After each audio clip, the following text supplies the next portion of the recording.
Hello, this is the I Don't Know What I'm Talking About podcast on the I Don't Know channel, and this is a reaction to the Cleveland Detroit game 5. Cleveland just pulled it out by 4 points in overtime, and today I'm gonna go over 4 topics, and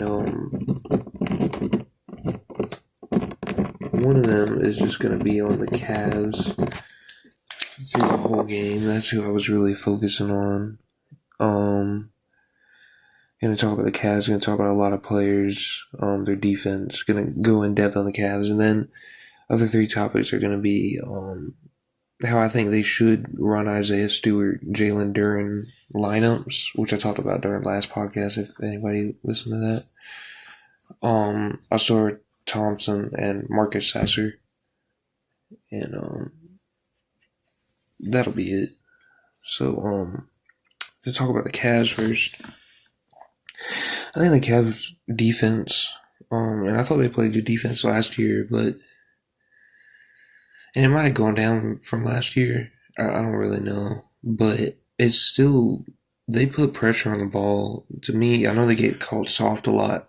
And a lot of that's the physicality of their bigs, which I think they're physical to some extent. Like, it's not like they won't touch anybody. They, they get in there, they box out, they push, stuff like that. But they're just not as strong or as physical as other teams' bigs. Like Jalen Duren or Isaiah Stewart. So, that's why they get called soft a lot. But as far as their defense, they're a good defensive team. I don't think there's anything really soft about their defense. They get a lot of pressure on the ball. They stay in front of people well. I think defense is one of their best tools that they have, and that's probably defensive physicality is the most important things really to winning games, and so I really like their defense. Their offense, I think I said, actually not last podcast, I think I said last podcast to something earlier that was actually 2 podcasts ago at the Cavs Pistons game 4 reaction. I said 2 podcasts ago, I think, that their offense is too slow, and it's still too slow, especially when James Harden is the one kind of running it. A lot of standing around, a lot of dribbling without him moving, but it's not bad. It's not a bad offense. It's just not so bad that it makes a bad offense. It's still fine. Today James carried the multitude of the load.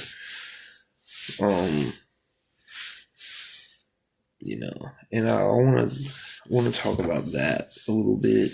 I thought James Harden, he played great. He shot 8 for 21 from the field. Just missed a few free throws, 11 of 14, 3 of 10 from 3. But he had 30 points, 8 rebounds, 6 assists. He played great. At the same time, I really think Donovan Mitchell should have been carrying the bulk of the offense and having the ball most of the time. I think James Harden had the ball too much, and James is great. He's a great player, but I just think Donovan Mitchell is better when he's. And part of it's Donovan Mitchell's fault too, because he just wasn't aggressive enough. He wasn't attacking as hard. He was attacking a little lackadaisical a lot of the time. When he's really extending his crossovers out and really ripping the crossover back to the other side hard and just attacking with force, he's one of the best players in the league, and he is tough to stop. His windmill pickups and stuff like that. When he's attacking the basket hard, that's when they're at their best. And I don't think he did enough of that. They still got the win. But they were down 9 with 2.5 minutes left. And I heard James Harden say after the game, like he carried the bulk of the offense because it basically give Donovan Mitchell a break from last game. But if that break is going to cause you to be down 9 with 2.5 minutes, I don't think it's worth it. I think Donovan Mitchell needs to have the bulk of the offense. And I don't know. I just wonder sometimes. I feel like everybody who's played sports has been on a team where someone should have the ball, but there's someone else who's going to get the ball, and the someone who should. There's okay. I might have said this wrong. There's teams where someone should have the ball the majority of the time, but there's another player who's not as good as that player, but who's going to take the ball, and the person who should have the ball, and the coaches aren't going to say anything. They're just going to let that other person have the ball. And not that there's a humongous gap between James Harden and Donovan Mitchell, but I think they're a better team. If you're not going to run this motion offense where you get everybody involved, if you're going to have a lot of standing around to some extent, the Donovan Mitchell needs to be the one running the offense and getting downhill and attacking the basket, not James Harden. Now, James Harden needs to do it some, but James Harden, it just seemed like towards, the fourth quarter and even a lot of the game when James Harden was there, he just had the ball so much more than Donovan Mitchell. It wasn't even close to even. And Donovan Mitchell, to me, for his standards, he did not play that well tonight. He had 21, 7 of 18, 1 of 8 for 3, 6 of 6 from the free throw line, 4 rebounds, 3 assists. But he didn't really play that well. To me, he just wasn't aggressive. He's got to be more aggressive when he's out there. He's just their best player, and he can't be passive. I think a lot of the last first half he was passive too. Only had 4 points, so he's got to be aggressive as their best player and with how good he is, because they're so much better when he's attacking. And to get back to James Harden a little bit, even though I think he had the ball way too much. I think he looks like he's improved from last year. And I know he's been struggling with hamstring problems, and he said, that caused him not to be able to work out as much and stay in shape and stuff like that. And I think maybe his hamstrings are healing to the point where he can work out more, and his strength and conditioning is better. And I think that's my theory. And he's playing a lot better because of it. He's moving a lot better because of it. Because I know he, in his prime in Houston, he took strength and conditioning really seriously, in the weight room and stuff like that. Because I watched, one of his first games in Houston, and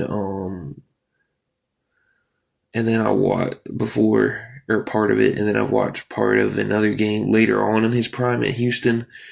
And he just got way bigger through his time in Houston, more explosive, just a better driver, one of the best drivers ever. And I think a lot of that's just strength and conditioning. The skill level obviously improved, but a lot of it was just, having that similar skill set at a bigger size and explosiveness. And, I think he might, even though he's getting older, because of his last few years of having hampered injuries, he's actually at a better place now physically, and he's playing better.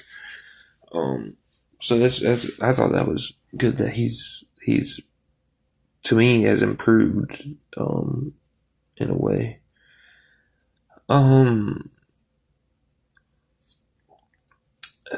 Turnovers with the Cavs. They had a lot of turnovers at the halftime. At halftime, I remember they said the Pistons had 20 points off of turnovers, and at first I didn't even realize it, but then I thought, man, there were a lot of plays where they were picking off passes at the top of the key with Ausar Thompson and Cade Cunningham and probably others. They made a lot of lazy passes at the top of the key that all Detroit had to do was go down and get easy layups. And Detroit had the turnover problems last last game, but it was Cleveland in the first half of this game. Cleveland finished with 16, Detroit finished with 10, so Detroit did better with the turnovers this game than last game, and Cleveland did worse. But yeah, they got James Harden had some lazy passes. Evan Mobley in the middle had some not great decisions. So, they got to kind of figure that out. Like James Harden had 6 turnovers, Evan Mobley had 4. They got to do a better job on that next game. Evan Mobley, I thought Evan Mobley played a really good game overall. I said he had a little bit of turnover problems, but 19, 8, and 8. 2 for 3 from 3, hit a big 3 towards the end of the game. I guess when they were on their run to sending it to overtime. He can be really good. He's got to get more physical, and I know people are expecting him to be good already, and he's kind of been let down a little bit. But he's still only 24 years old. He's got to get more physical. I think he attacks the basket well, but I think he could work on when he gets around the lane. His finishing abilities, his slow step, his jump stop, and his turnaround hook, or his jump stop and passing out. He's not a wild player, but he's a little too wild. And I feel like that's one of the things when you're developing, you really, because a lot of players with, how the slow step has become a really big thing, they're really good at being under control and finishing well around the paint, in the paint area. I think a lot more developed players are better than that, and I think young players like Evan Mobley, they could get better at they attack the paint, which is very valuable and makes them very good. But once they get around the paint area, maybe just slowing down a little bit, or just becoming under control, jump stopping, slow stepping, making a dribble move, going across the lane, kicking it out, just instead of just going kind of straight to the basket, and sometimes making decisions off of one leg jumps or off balance floater-ish shots, stuff like that. I think he could get better at that. But I think he's a really good player. I think he played really good tonight. Really helped him out. 8 assists. Even though I said he made some bad decisions in the middle when he got it, he made a lot of good ones too. And he actually led their team in assists tonight. So, and was tied for second with rebounds. So, and fourth in points. Max Strus played amazing.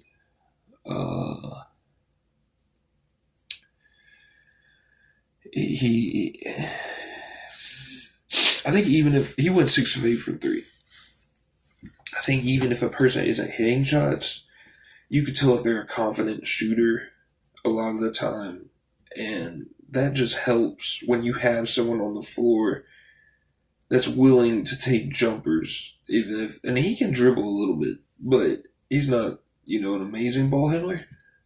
He can get to the basket some, but he didn't do a lot of that tonight. He just, he was 6 for 8 from the field and 6 for 8 from 3. And, but he was willing to take shots. It just makes them a threat out there. If you have someone that's a shooter and they're not going to take any shot, it makes them not as much, you're not that worried about them. Because it's like, even what they're good at, they're not even going to do. So they're really just passing the ball around, and you can kind of play the passing lanes on them, and you can kind of not sag off because they're a shooter, but you ain't got to be that worried about it. Like, if you're in the area, they're not going to shoot the ball. But when you got someone that's aggressive with shooting the ball like Max Strus, you're just worried about, you're more concerned with them as an offensive threat. He was moving without the ball. I think as soon as he got in the game, Sam Merrill sent him a back screen, maybe a flare. I guess it'd be a back screen because Merrill was in the corner, and he set it for Max Strus to go to the corner. Max Strus is on the wing, so that might be a flare screen. Honestly, I'm not really sure. But anyways, uh, yeah, he hit a three as soon as he got in, and I think he hit another one right after that. But he was great on defense. Yeah, I didn't realize how good of a defender he was. The way he picks up full court is very, very impressive. He had a late steal that was huge. I think it was when they were pulling away from the Pistons a little bit in overtime where Donovan Mitchell just hit a three. Max Strus gets a steal from somebody and makes a great assist, great pass to Donovan Mitchell for a layup. And that helped that helped let Donovan Mitchell have more of an impact on the game too. And so he was just great. He's a smart player. He's a little bit too emotional sometimes, probably with the refs, but most players are honestly in the NBA. So he played great. Jared Allen. I would say Jared Allen is not the most physical big. He's physical to some extent, but he gets pushed around a lot. But he's willing to get in there and get dirty. But he's super athletic. I think he's a great rim protector. He may not get as many blocks. He got 2 blocks tonight, which I just saw. James Harden had 3 blocks, which is crazy. Evan Mobley had 2. Evan Mobley had 2 TOO. But Jared Allen, I think he alters a lot of shots. You have to shoot higher against him because he can really jump, and he is 6'11" or 7 feet, or actually 6'9". He is a tall 6'9", it looks like, but he can really jump. He's like his finishing ability. He's slamming it down. He doesn't finish soft at all. I think he's a hard person to block when he gets it down low. And Evan Mobley too, but especially Jared Allen. And he had 16 and 10. I thought he played well. Dennis Schroeder, I thought he played well. Had 5 points, 5 assists. He can run an offense to some extent. I think that's not talked about a lot with him. It's usually, and not that he was always the one who had the ball, because obviously Donovan Mitchell and James Harden will bring the ball up, even Evan Mobley, Max Strus will sometimes. But when he had the ball and he's running the offense, he makes good decisions. Sometimes he'll give it up early, sometimes he'll run the pick and roll. He's a good passer, especially at hitting bigs, I think. And he could score to some extent. And he's always going to bring the toughness. And, not that he did a whole lot that super stood out tonight, but he was +9 and a plus minus. And that's a stat that can be, because you could be on the court and do nothing you're always probably doing something on the court to help the team, like being in your positions or stuff like that. But,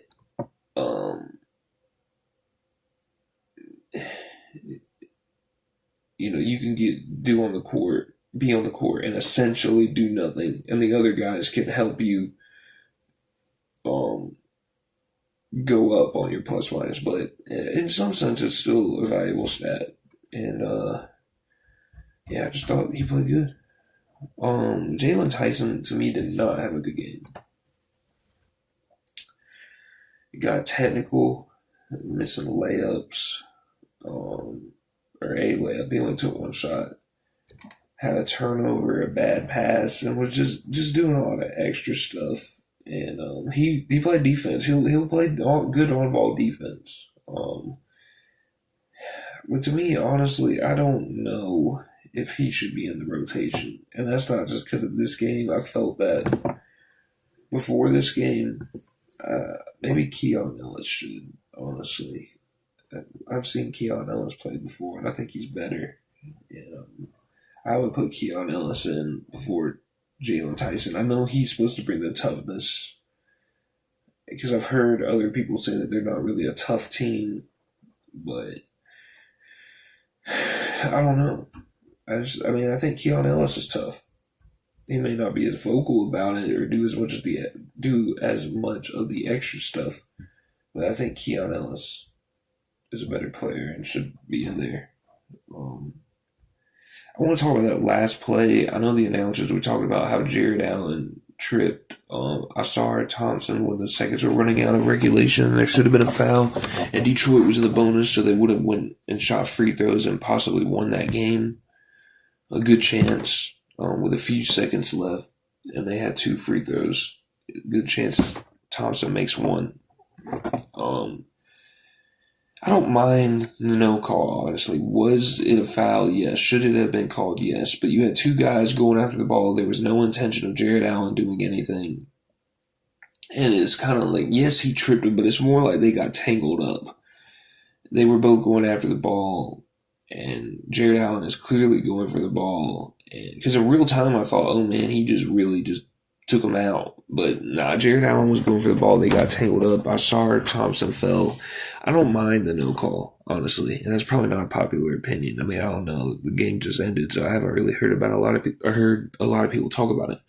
But the 2 announcers were like, that's a foul, that's a missed call. And it was, but they were more adamant about it than I would have been. But anyways. Detroit. Talk about a few things from Detroit, and we're gonna talk about I think they should be running Isaiah Stewart, Duren lineups.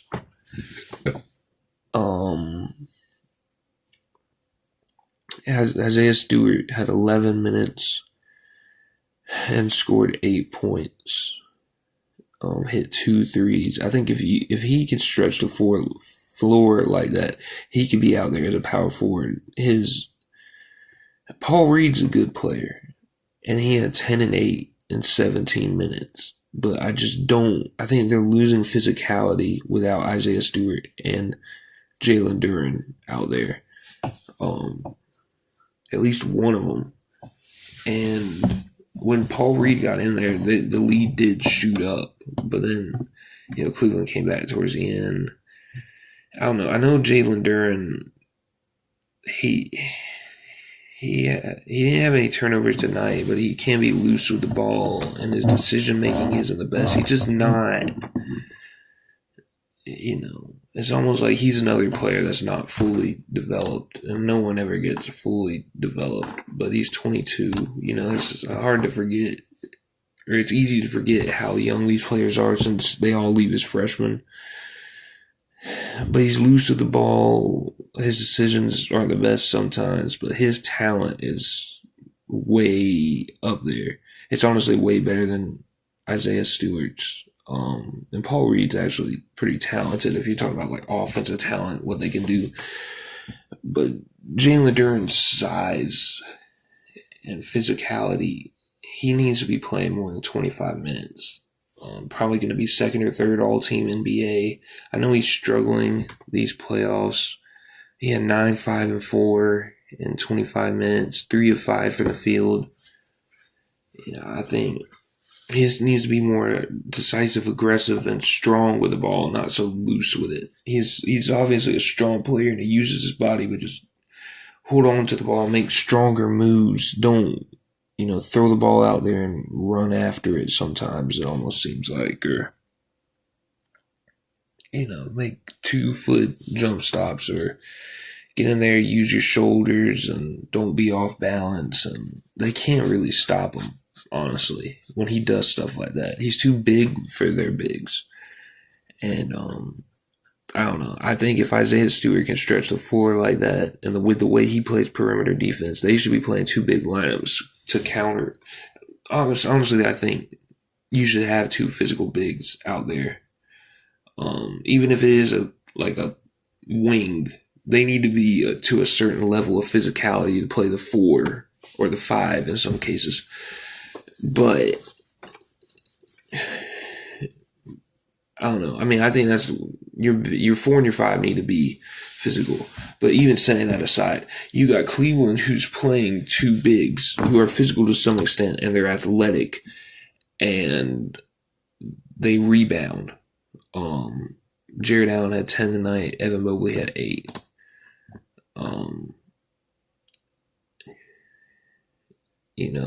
So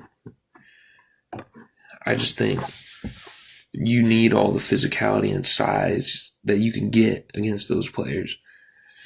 And like I said, if you have Isaiah Stewart out there stretching the floor, you ain't got to worry about spacing because you got it. You got 4 people that could be on the outside and 1 on the inside. So I don't know. To me, I just think they should run that lineup more. We're going to talk about Ausar Thompson. Ausar Thompson doesn't do much of anything on offense. He really just passes the ball around. He'll take an open shot. He's not aggressive. He needs to be way more aggressive because I think he could do more than he does. Not that he's this great offensive player, but he needs to be a threat to some extent. But the way he played defense tonight was great. He was in the passing lanes while he was on the ball. When they picked it up and it was dead, he, would get his hands up and was deflecting passes. And when he was off the ball, he was getting steals and he was getting easy layups or creating easy layups for other people. Because like I said earlier, a lot of Cleveland's turnovers were at the top of the key, and then the Pistons had wide open layups. And, most of that was honestly Ausar Thompson.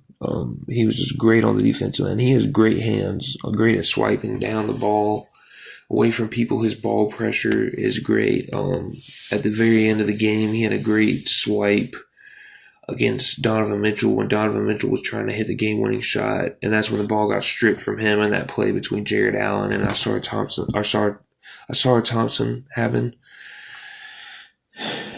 And the clock ran out before the ball went out of bounds. He had a jump ball.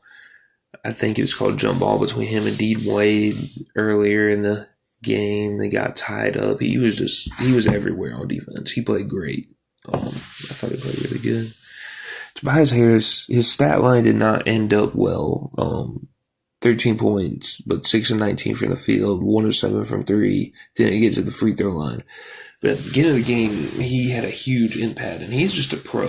When we talk about players getting developed, he just knows what to do. He knows what to do in that mid-range game, getting his body, getting his shoulder, his chest into people, backing them up, taking the little mid-ranges. Every shot he takes, it just looks like he's willing to shoot it. He's ready to shoot it. He's not hesitant.